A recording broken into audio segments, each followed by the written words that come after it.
தெய்வத்தின் குரல் மூன்றாம் பாகம். தன் கையே தனக்குதவி. ஹிந்து மதமும் தனி மனிதனும். இதனால் இண்டிவிஜுவல், தனி நபர், ஃபேமிலி, குடும்பம் இதுகளை நாங்கள் இரண்டாம் பட்சமாய் வைத்துவிட்டோம் என்று அர்த்தமே இல்லை.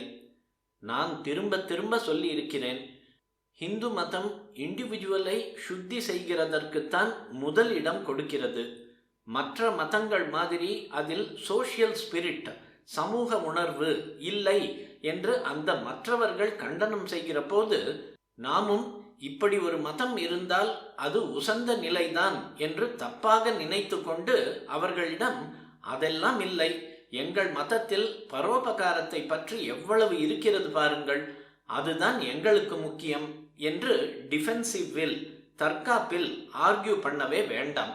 ஏனென்றால் வாஸ்தவத்திலேயே சொசைட்டியை விட நம் மதத்துக்கு இண்டிவிஜுவல் தான் முக்கியம்.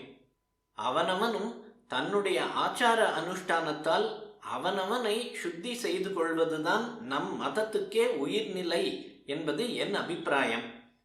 இண்டிவிஜுவல்களின் ஸ்வய அனுஷ்டான பலத்தினாலும் அவர்களுடைய பரிசுத்தியின் சக்தியினாலும் தான் இந்த மதம் மற்ற எந்த மதமும் தோன்றுவதற்கும் முன்னால் இருந்து 10,000 லட்சம் வருஷங்களாக அந்த எல்லா மதங்களும் இதன் மேல் படையெடுத்து வந்ததையும் மீறி இன்றைக்கு எந்த மதமும் இல்லாத நாஸ்திக்யம் கரை புரண்டு வந்தும் கூட சமாளித்து ஜீவனோடு இருக்கிறது என்பதே என் அபிப்பிராயம்.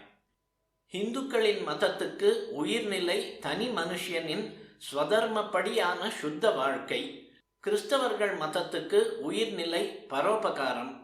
துருக்கர்கள் மதத்துக்கு உயிர்நிலை கட்டுப்பாடு என்பது என் அபிப்பிராயம்.